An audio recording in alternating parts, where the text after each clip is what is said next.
በወደቀው ዓለም እስካለን ድረስ ፌስ እያደረግነው ነው የምንኖረው። ሁላችንም የምንኖርበት ዓለም የወደቀ ዓለም ስለሆነ ዲያብሎስ በስፋት የሚኖርበት ዓለም ስለሆነ መከራ አለ። መከራ አይጠፋም። ለዚህም ነው ጌታ ኢየሱስ ሲናገር በዓለም ሳላችሁ ምን አለባችሁ? ፈተና ነው ያለው። መከራ አለባችሁ። ነገር ግን አይዟችሁ እኔ ዓለምን አሸንፌአለሁ። መከራ ስለምንኖርበት ይሄ የዚህ ዓለም እስካለን ድረስ የትም ዓለም ነው ማወራል። አውሮፓ ኑር፣ አሜሪካ ኑር፣ ኤሽያ ኑር፣ ኢትዮጵያ ኑር፣ አፍሪካ ኑር፣ ግንችሬ ጎጠር ኑር፣ የትም ኑር አይቀርልህ። የምንኖርበት ዓለም የመከራ ዓለም ነው። መከራ ዓለም ነው። እሱን ፌስ እያደረግን እሱን በየቀኑ እየተዋጋን ነው የምንሄደው። ፈተና ግን በቀጥታ በእግዚአብሔር ዘንድ ልጆቹ ተምረው እንዲመረቁበት ትምህርት ገብተው ተምረው እንዲያልፉት ውጤታማ እንዲሆኑበት በየጊዜው የሚሰናዳ ልጆቹን ለማብቃት ልጆቹን ወደ ተሻለ ክብር እግዚአብሔር ለመውሰድ ልጆቹን ወደ ተሻለ ከፍታ ለመውሰድ በልጆቹ የተሻለ ለእግዚአብሔር ለመጠቀም ልጆቹን የተሻለ ለማጥራት የሚያመጣቸው ፈተናዎች አሉ። እነዛ ፈተናዎች በህይወታችን የማይቀሩ ናቸው። እነሱን ማለፍ ካልቻለን የጠራ ህይወት ለሌሎች ሰዎች ማካፈልም መታየትም መኖርም መስጠትም አንችልም። ስለዚህ በዓለም ላይ ያለውን መከራ ጠብቁት።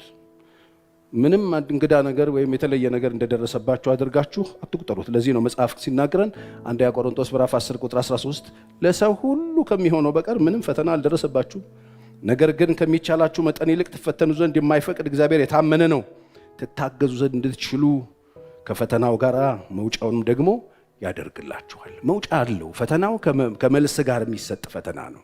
ስለዚህ ፈተናዎቻችንን በትክክል ተፈትነን ማለፍ እንድንችል እግዚአብሔር ይርዳል። ስለዚህ ዛሬ የመጣሁትኝ ሁላችሁም የት ክፍል እንዳላችሁ ምን አይነት ሴሽን እየወሰዳችሁ እንደሆነ እንድታስተውሉ ነው። ፈተና አለ። በምንድን ነው የምንፈተነው? ከእርሱ ጋር ባለን ግንኙነቶች ፈተና ውስጥ ልንገባ እንችላለን። እግዚአብሔር ግንኙነታችንን ይፈትነዋል። ከኔ ጋር ነው አይደለም የሚለውን ቼክ ያደርጋል እግዚአብሔር። ታስታውሳላችሁ እግዚአብሔር እኔን ይፈራኛል አይፈራኝም ያለው አብርሃምን ከምዕራፍ 12 ላይ ከተገናኙ በኋላ የጠየቀው ምዕራፍ 22 10 ምዕራፍ በኋላ እግዚአብሔር ፈተነው። የፈተነው ምን ብሎ ነው? ከእርሱ ጋር ያለውን ግንኙነት በስጦታውና በሰጪው መካከል ያለው ልዩነት ይሄ ሰውዬ ጋር እንዴት ነው? በከተመ ሰዓት ባለቀ ሰዓት በመቶ ዓመቱ ልጅ ሰጥቼዋለሁ። አዎ ይወደኛል። አዎ እኔም ብሎ ነው ከሰፈር የወጣው። እኔም ብሎ ነው ከሀገሩ የወጣው። አዎ እኔም ብሎ ነው የሁሉ ፈተናና ውጣውረድ ውስጥ ያለፈው መከራ የተቀበለው። አዎ እስቲ ቼክ አደርገዋለሁ። አሁን ከኔ ጋር ያለው ግንኙነት ምን ይመስላል? ቼክ አደረገው እግዚአብሔር።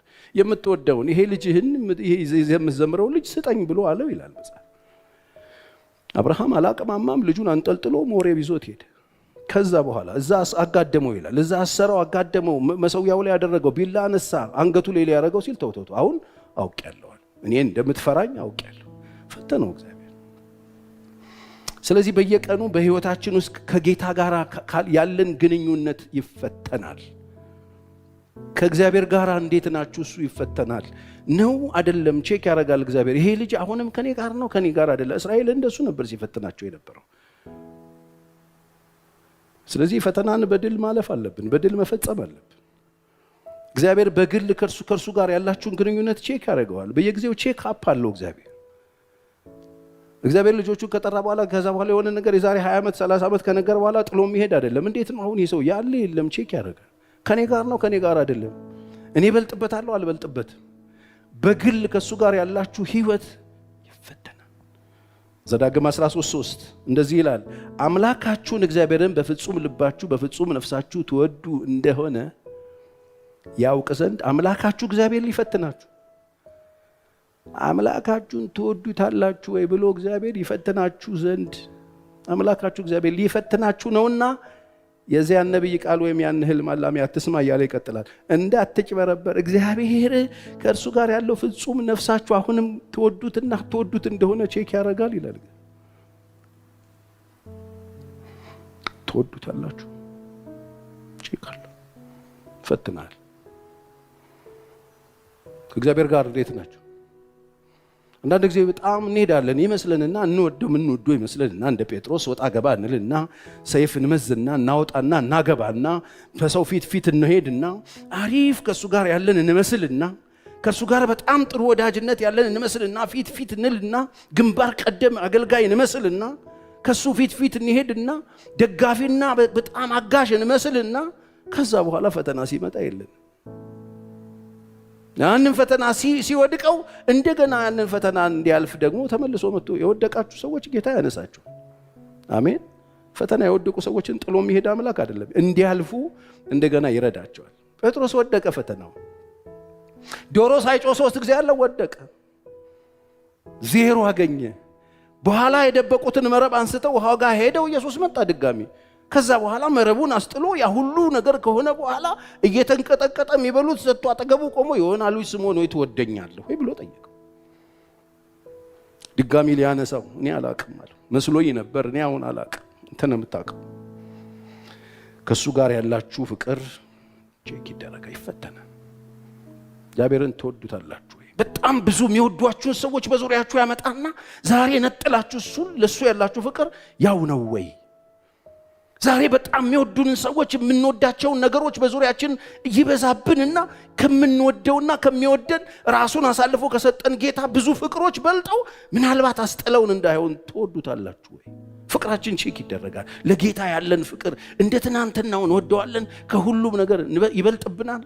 ከሁሉ ነገር በላይ ነው ልባችን ውስጥ አሁንም ቦታው? ቼክ ይደረጋል። ፍቅራችን ይፈተናል። እሱ መከራ አይደለም፣ ቼክ አፕ። ትወዱታላችሁ? የሚያኖራችሁ እሱ ስለሆነ እሱ እንደሚወዳችሁ ታውቃላችሁ። እሱ እንደሚወዳችሁ አታውቁም? እስቲ የምታውቁ እሱ እንደሚወዳችሁ ማወቅ ከፈለጋችሁ ቀራንዮ መሄድ ነው። እንዲሁ ነው የወደዳችሁ። እናንተ ትወዱታላችሁ? ለሱ ያለንን ፍቅር እሱ ቼክ ያደርጋል። እግዚአብሔር በፈተነን ጊዜ ሊፈትነን ቼክ ሊያደርግ በወደደ ጊዜ ለሱ ያለንን ፍቅር ቼክ ሊያደርግ በወደደ ጊዜ ሌሎች ነገር በልጠውብን፣ ሌሎች ነገር ተሽለውብን ጌታን ሚስ እንዳናረገው እግዚአብሔር ይጠብቃል። በደንብ አሜን በሉኝ። ስለዚህ ከጌታ ጋር ያለንን ነገር ይፈተናል። ትናንትና ከነፍሳችሁ በላይ በጣም ከራሳችሁ በላይ የምትወዱት ጌታ ሆናል። ቼክ አድርጉ። የሚያዋጣችሁ እሱ ስለሆነ ቼክ ኤንድ ባላንስ በስርዓቱ የሚያዋጡ። አንዳንድ ጊዜ ያለ ይመስልንና ብዙ ነገር ለካ ይል። በአንድ ጌታ ኢየሱስ ክርስቶስ በወዳጃችን በጌታ በኢየሱስ ክርስቶስና በአንዲት ኮረዳ መካከል ያለው ልዩነት እንዴት ነው? በጌታና በገንዘብ መካከል ያለው ልዩነት ምን ይመስላል? ህይወታችሁ በጌታችሁና በተራ ነገር መካከል ያለው ልዩነት ምን ይመስላል? ፍቅራችሁ ለየትኛው ነው የሚያደላው? በጌታችሁና በዓለም መካከል፣ በጌታችሁና በቁስ መካከል ያለው ልዩነት ምን ይመስላል? እሱን ቼክ አድርጉ። ይፈተናል። ቤታችን አካባቢ፣ ቤተሰባችን አካባቢ ያለ አለመግባባት ይፈተናል። ቤታችን እንዴት ነው? ቤታችሁ ውስጥ ያለው አለመግባባቶች ቤታችሁ ውስጥ ያለው ይፈተናል። እግዚአብሔር እንደዚህ አይነት ነገር ያመጣና ችግሮች ምናምን ሀፕን ያደርጉና ህይወታችን ቤታችን ድብልቅልቅ ይልና እግዚአብሔር ቼክ ያደርጋል፣ ፍቅሩን ቼክ ያደርጋል። ማን ነው እዚህ ጋር የሚጠሩት ብሎ ቤታችሁ አካባቢ የሆነ ነገር በተፈጠረ ጊዜ ዛሬስ ማን ነው የቤታችሁ ባለቤት? ማን ነው የቤታችሁ ጌታ? መጽሐፍ ቅዱስ እግዚአብሔር ቤትን ካልሰራ ሰራተኛ በከንቱ ይደክማል ነው። ስለዚህ ቤታችን አካባቢ በሚፈጠረው አለመግባባት ይፈትነዋል። ቤታችን ቼክ ያደርገዋል። ቤታችን አካባቢ የሆነ ነገር ሲፈጠር እዛ ጋር የት ነው የሚሄዱት ይላል እግዚአብሔር። ማንን ነው የሚጠሩት ይላል እግዚአብሔር። ማንን ነው ቅድሚያ የሚያስገቡት ይላል እግዚአብሔር። ቼክ ያደርገዋል። እነዚህ ሰዎች ማን ነው አሁን ቤታቸው ያለው? አጎት ያለልኝ ነው የምትሉት? አክስቴ ያለችልኝ ነው የምትሉት? ወንድም ጋሽ ያለልኝ ነው የምትሉት? እከሌ ያለልኝ ነው የምትሉት? ወይስ ጌታ አለ ነው የምትሉት? ቤታችሁ አካባቢ ሁከት ሲፈጠር፣ ነገሮች ሲደበላለቁ በዛ ቼክ ያደርጋል እግዚአብሔር። ፈተናዎች ቤታችሁ ውስጥ፣ ድንገት ቤታችሁ ውስጥ ትርምስ ሲፈጠር ማንን ነው የምትጠሩት? ይፈትናል ጌታ ይፈትናል። ፈተናን በክብር ማለፍ ይሁንልን። ይፈትነን ይችላል። አንዳንድ ጊዜ በሰላም እየኖርን እንዲህ አይነት ነገር ሀፕን ያደርጋል። ቤት ውስጥ ትርምስምስ ያለ ነገር ሲፈጠር ወደ ልባችሁ የሚመጣው ማን? ሽሽት ነው? ጦርነት ነው? ጠብ ነው? መለያየት ነው? መበታተን ነው? ወይንስ የቤቱ መሰረት፣ የቤቱ ባለቤት፣ የቤቱ ጀማሪ ምናልባት አቴንሽን ፈልጎ ናግባ ወደ ቤት እንዲባል ደጅ ላይ የቆመ ጌታ ይኖር ይሆን? ቤታችን ሲተራመስ ይፈተናል። ያን ጊዜ ያን ፈተና እንዴት ነው ያለፋችሁት? ቼክ አድርጉ። በባልና ሚስት መካከል ግጭት ሲፈጠር መፍትሄ ለማምጣት ወዴት ነው የምትሄዱት? እግዚአብሔር ይፈትነዋል። አልጋ ባልጋ የሚባል ነገር የለም። አንዳንድ ጊዜ እሱ አቴንሽን ይፈልጋል። ታውቃላችሁ፣ በጣም የሚገርም አምላክ። ኢግኖር ስናደርገው ስትገፉት ይሄዳል። መጨረሻ ላይ በር ላይ ቆሞ እኮ የሚያንኳኳው እኮ ለዶቅያ ነው። ኧረ ተይ፣ እኔ ሁሉ አለኝ አንዳች ኧረ ምንም የለሽም። እኔ ሁሉ አለኝ አንዳች አያስፈልገኝም። እኔ የለሽም፣ ምንም እውር ነሽ፣ ባዶ ነሽ፣ የተራቆትሽ ነሽ፣ ደሃ ነሽ። እኔ እኮ ደጅ ነኝ ያለሁት ይላል ጌታ። የትናንትናው መልቋ፣ የትናንትና ውበቷ፣ የትናንትና ክብሯ፣ የትናንትና ሞገሷ፣ የትናንትና የመኖሯ ምክንያት፣ ትናንትና ጌጧ፣ ትናንትና ክብሯ የነበረው ጌታ ወጥቶ ውጪ ሆነ። ትርምሶች ሲፈጠሩ ያንን ፈተና በድል ማለፍ ይሁንልን። እስቲ አሜን። በርከክ ብሎ እሱ መጥራት ይሁንልን። አዎ ይሁንልን። ትርምስምስ ሲል እኔ ቤቴ አካባቢ የሆነ ነገር ሲፈጠር ቶሎ ብዬ እሱን ነው የምፈልገው። የት ነህ? በቃ በሱ ለመቃኘት ችግሮችን በሱ አንድን ለማድረግ በሱ ለመፍታት ነው የምፈልገው። ወቅታዊ የሆነው ድምፅ ያለው እሱ ነው። መልእክት ያለው እሱ ነው። የሆነ ነገር ያለው እሱ ነው። መድኃኒት ያለው እሱ ነው። ፈተናን በድል ማለፍ ይሁንልን ወገኖቼ። ከፈተና ውጪ አንድ ሰው እዚህ ውስጥ የለም። አንድ ሰው ነው ማወራላችሁ። በየእድሜ በየልክህ ያለው ፈተና ውስጥ ነው። ፈተናዎችን እያለፋችሁ ነው እየወደቃችሁ መሄድ የፈለጋችሁት። ማለፍ ከፈለጋችሁ ጥሩት፣ መልስ አለው እሱ። አሜን። ፈተናዎችን ስትሆኑ፣ ቤታችሁ ሲታወቅ፣ ቤታችሁ ሲተራመስ፣ ቤታችሁ መካከል ድንገት የሆነ አስቸጋሪ ልጅ ተነስቶባችሁ የቤታችሁ ህውከት ሲሆን፣ የቤታችሁ አስቸጋሪ ሲሆን፣ ሱሰኛ ልጅ ሲፈጠርባችሁ፣ ልባችሁን የሚያሳዝን ልጅ ሲፈጠርባችሁ፣ የሆነ ፌለሪቲ ውስጥ የገባ ልጅ ሲፈጠርባችሁ፣ ቤታችሁ ጭንቅ ውስጥ ሲገባ፣ ግራ ስትጋቡ፣ ያን ጊዜ ፊቱን ፈልጉት። ድምፅ ሊሆን ይችላል፣ እግዚአብሔር እያጨበጨበ ሊሆን ይችላል፣ አቴንሽን እየፈለገ ሊሆን ይችላል። አለውን ያልችልም የምትሉበትን መንበርከካችሁን ፈልጎት ሊሆን ይችላል። ይህ ያደርጋል እግዚአብሔር። ፈተናዎች ያመጣል። ዝም ብለን ስንጋልብ እግዚአብሔር ፖዝ ያደርገዋል፣ ቤታችን ያቆመዋል። ቤታችን ወዴት ነው የሚሄዱት ብሎ በዛው በጀመርንበት ስፒድ የምንቀጥል ከሆነ መውጫ የለንም ወገኖች። አንድ ክፍል ትደጋግማላችሁ፣ መልስ አለው እሱ። ያልተፈተኑ ሰዎች ናቸው በጣም እያስቸገሩ ያሉት። ፈተና የማያውቁ ሰዎች፣ የህይወት ውጣ ውረድ የማያውቁ ሰዎች፣ ቤተሰብ ማስተዳደር ምን እንደሆነ የማያውቁ ሰዎች፣ የማያውቁ ሰዎች፣ የህይወት ፈተና ምን እንደሆነ የማያውቁ ሰዎች እንዴት ጀጅ እንደሚያደርጓችሁ፣ እንዴት 100 ብር ሰጥተው ጨረስከው እንደ ይለዋል በሳምንቱ። የማያውቁ ሰዎች እድሜ ልክህን $100 ከውጭ ልከውልህ እድሜ ልክህን እሱን የምትበላ የሚመስላቸው ሰዎች ይገጥመዋል። ትፈተናለህ። የማጣት ፈተና፣ ፍዳ። እንደዚህ ያልተፈተናችሁ ግራ አልገባችሁ? ጤና አጣችሁ ተፈተናችሁ። አሁን ጤናችሁ ስታገኙ ምን እያደረጋችሁ? የጤና ማጣት ፈተና፣ መንቀሳቀስ ማጣት፣ እግር እጅ አለመስራት፣ የሆነ ነገር መሆን፣ የምግብ አለመፈጨት፣ የመተንፈስ ማጣት፣ የሆነ መጨነቅ፣ ግራ መጋባት፣ የማያቋርጥ ራስ ምታት፣ ማይግሪን ይዞት መብራት አጥፉልኝ የሚል ሰው ጭንቀቱ፣ ያ ነገር ፈተናውን ያውቅ ሰው ራሴን አመመኝ ሲል ያውቃል። ሰው ራበኝ ሲል ያውቀዋል። መራብ ምን እንደሆነ ያውቀዋል። ማጣት፣ ልጆቼን ማበላው፣ ልጆቼን ማለብሰው፣ የልጆቼን ትምህርት ቤት ጨርቅ ግራ ገባኝ ብሎ የተፈተነ ሰው፣ በዛ ውስጥ ያለፈ ሰው ለሌላ ሰው ማዘን ይችላል። ተፈትኖ ነው ያለፈው። እግዚአብሔርን የሚፈራው ከእናንተ መካከል ማን ነው አለ ዳዊት። እኔ ስትለው በሚመርጠው መንገድ ያስተምረዋል ይላል። ክፍሉን የሚመርጥልህ እሱ። ወገኖቼ ፈተናን በድል መፈጸም ይሆንልን። ማጣት ላይ ነው ያላችሁት። ማጣት ይቀየራል። ሰው አጥቶ አይቀርም። ለምን? የምናመልከው አምላክ ሕያው እግዚአብሔር ስለሆነ። ማጣት፣ ማግኘት፣ መውደቅ፣ መነሳት፣ መታመም፣ መፈወስ ያለበት ሁሉ ነገር ጊዜ ያለው አምላክ። የትኛው ሴሽን የትኛው ክፍል ውስጥ ነው ያላችሁት? ምን እየተማራችሁ ነው ያላችሁት?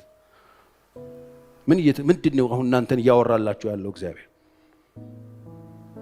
አጣችሁ ማጣት፣ ትምህርት ቤት። የኔ የማጣቴ በጣም የትራንስፖርት በብር 15 ሳንቲም ከመርካቶ ካራቆሬ የሚኬድበት ዘመን 85 ሳንቲም ምናምን በሚኬድበት ዘመን የገንዘብ ማጣት ጥጉን ልንገራችሁ። ብር ተለውጦ ብር መለወጡን እኔ አላውቅም። እኔ የማውቀው 5 ብር ቢጫ ሆና ነው ከመርካቶ የወጣሁት። ቢጫ ስጠኝ ካልክ 5 ብር ስጠኝ ነው። ብር ተቀይሮ ቢጫ 50 ብር ሆናለች። እኔ አላውቅም። ታምናላችሁ? ቲቪም ስለሌለን አላየሁም መቀየሩ። አንድ ወዳጄ ቅርብ ጊዜ እንደውም አግኝቼዋለሁ። በጣም ነው ደስ ያለኝ። በጣም የምወደው ወንድም ነው። ቸርዬ ለትራንስፖርት ብሎ ቢጫ ሰጠኝ። ቢጫዬን ተቀብዬ ታክሲ ውስጥ ገባ። ውይይት ነው የዛን እና ለወያላው ሰጠሁት። ሂሳብ ሲል በዚህ ሰዓት ከላ መጣ ነው ምናምን ዝርዝር ምናምን አለኝ። ያሟል እንዴ ሰውዬ ምንም ያወራው አልገባኝም። ይጮህብኛል። ምንድነው የምታወራው እንዴ? በዚህ ሰዓት ነው 50 ብር ዝርዝር አለ ሹፌር ተብሎ ከኋላ ውይይትና ተከፈተና ተጠየቀ። ተሞላልቶ ምናምን ፈልግና አምጣ አልኩ። 50 ብር ቦዱት ኬትም ብላ አምጣ። በቃ 50 ብር ስትቀየር ነው ያላወቁ። ከገንዘብ ጋር ከተጠፋፋን ኬት አመጣለሁ?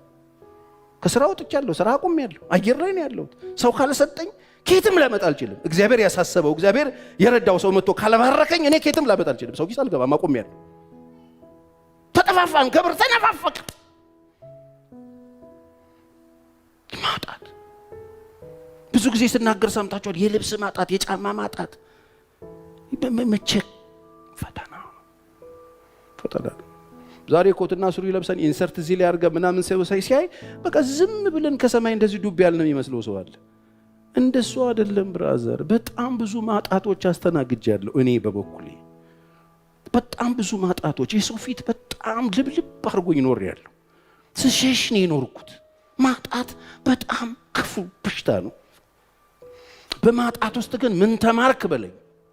ምን ተማርክ ብትለኝ በማጣት ውስጥ ማጣት ምን ያህል እንደሚያም፣ ምን ያህል ሰው እንደሚያሳንስ፣ ምን ያህል ሰው እንደሚያሸማቅቅ፣ ምን ያህል ሰው እንደሚጎዳ ተምሬ አልፌያለሁ። ስለዚህ ያጡ ሰዎችን ልፈርድባቸው፣ ልንቃቸው፣ አዋርዳቸው፣ ልተቻቸው የሆነ ነገር ልል አልችልም። በማንኛውም ሰዓት ሰው ባዶ ሊሆን ይችላል። ምን ተምራችኋል? መጽሐፍ ቅዱሳችን በኢሳይያስ 48:10 ላይ እነሆ አንጥሬሃለሁ፣ ነገር ግን እንደ ብር አይደለም እና በመከራ እቶን ፈትኜሃለሁ ይላል። እንደ ብር አይደለም። በምን? በመከራ እቶን። የመከራ እቶን እሳቱ እየነደደ እግዚአብሔር ያነጥራል።